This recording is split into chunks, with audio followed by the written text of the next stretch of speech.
Ça y est, c'est signé l'accord entre l'Europe et l'Inde, accord en partie politique, mais évidemment avec une dimension très économique dont on va parler avec Sylvia Malinbaum. Bonjour, vous êtes responsable de la recherche sur l'Inde au centre Asie de l'IFRI. Cet accord annoncé comme une bonne nouvelle pour l'Europe avec des débouchés notamment pour la chimie, pour les voitures, pour les diamants même. On va vendre des diamants à l'Inde. On a enlevé l'agriculture parce que c'est un peu tendu en Europe, la situation autour de l'agriculture. C'est une bonne nouvelle pour l'Union européenne. Oui, c'est une très bonne nouvelle. Alors, je pense que déjà, c'est un accord qui a une forte dimension politique, puisque le message qui est envoyé, c'est que face à un Donald Trump qui malmène de plus en plus ses partenaires, y compris ses alliés sur le plan commercial, on est capable, Européens et Indiens, de s'accorder sur un agenda de façon autonome, sur un agenda commun. Et ça va être ça, je crois, le message très fort du sommet. Et à ce titre, effectivement, l'accord de libre-échange est un marqueur très fort de ce rapprochement. Alors justement, sur cette question politique et ce rapprochement, je voudrais vous faire écouter ce que dit Scott Bessent, le secrétaire au Trésor américain de cet accord. Écoutez en débrief derrière. Le président Trump a travaillé dur pour établir un traité de paix avec la Russie et l'Ukraine. Les États-Unis ont fait beaucoup plus de sacrifices que les Européens. Les États-Unis ont imposé 25% de droits de douane sur l'Inde pour avoir acheté du pétrole russe. Et devinez ce que font les Européens. Ils signent un accord avec l'Inde. Et pour être clair, le pétrole russe arrive en Inde, puis les Européens achètent ce pétrole raffiné par l'Inde. Les Européens financent une guerre contre l'Europe, contre eux-mêmes. La présidence de Donald Trump finira par venir à bout de la guerre en Ukraine. Très intéressant ce qu'il dit, Scott Bessent. Vous jetez dans les bras des Indiens alors qu'en fait ils continuent d'acheter du pétrole russe. Vous jouez contre vous-même en fait. Alors je pense qu'il serait assez illusoire du côté européen de penser qu'on pourrait délier les Indiens de leurs partenaires russes, parce que vu de l'Inde, la Russie c'est un partenaire historique, très important. C'est un partenaire stable qui est toujours resté aux côtés des Indiens, et surtout c'est un grand fournisseur d'armement et d'équipements militaires pour les Indiens. J'ai regardé les chiffres encore entre 2020 et 2024.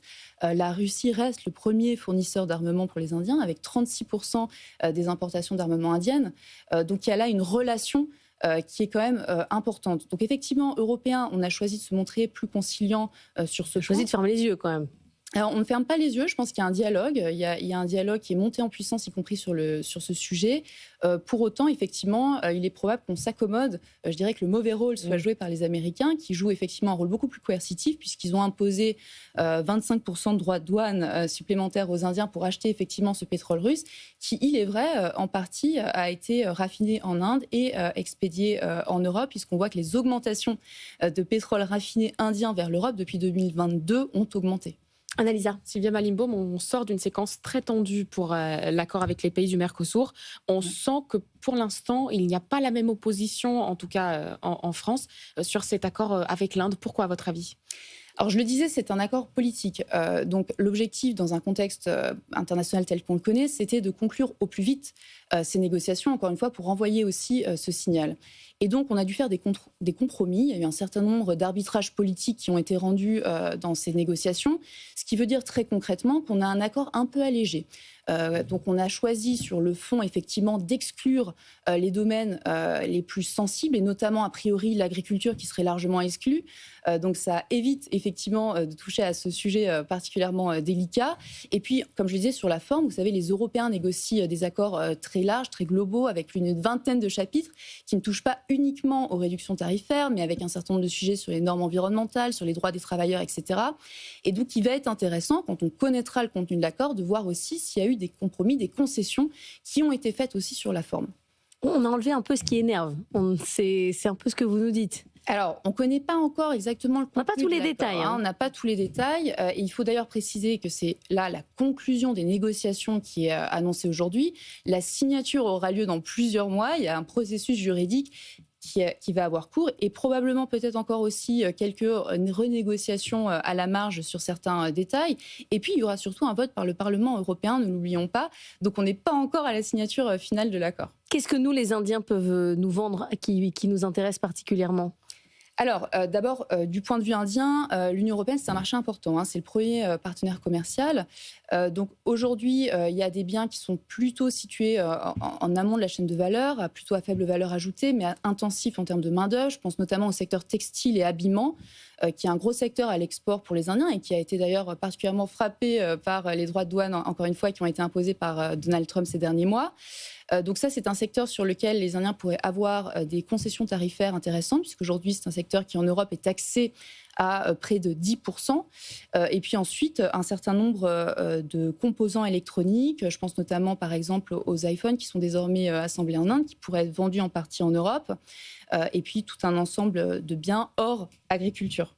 Annalisa. Il y a dans cet accord un esprit anti-américain. Effectivement, on fait cet accord aussi pour contrer Donald Trump, mais il y a aussi un esprit anti-chinois des deux côtés. Oui, alors ça c'est très important puisqu'en fait, l'idée de rouvrir des négociations sur cet accord commercial entre l'Inde et l'Union européenne remonte déjà à 2022.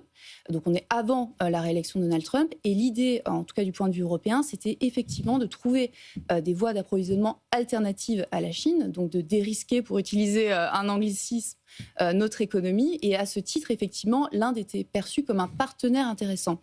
Et c'est intéressant parce que sur la Chine, on a commencé, quand l'Union européenne a durci son ton vis-à-vis de la Chine, en le présentant notamment comme un concurrent économique et un rival systémique, à parler le même langage des Indiens qui, eux, depuis déjà plusieurs années, cherchent aussi à s'émanciper sur le plan économique de leurs voisins chinois.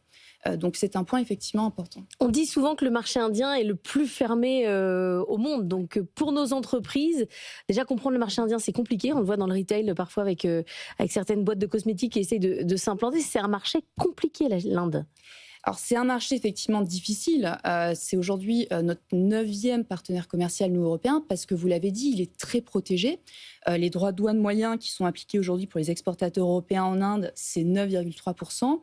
Et surtout, il y a des secteurs qui sont particulièrement taxés, qui aujourd'hui devraient être d'ailleurs les secteurs qui vont le plus bénéficier de cet accord. Alors là aussi, on ne sait pas encore exactement ce qui a été conclu, mais a priori, par exemple, la filière des vins et des spiritueux, qui est notamment une filière importante pour la France, qui aujourd'hui est taxée à 150% en Inde, pourrait bénéficier de concessions tarifaires intéressantes.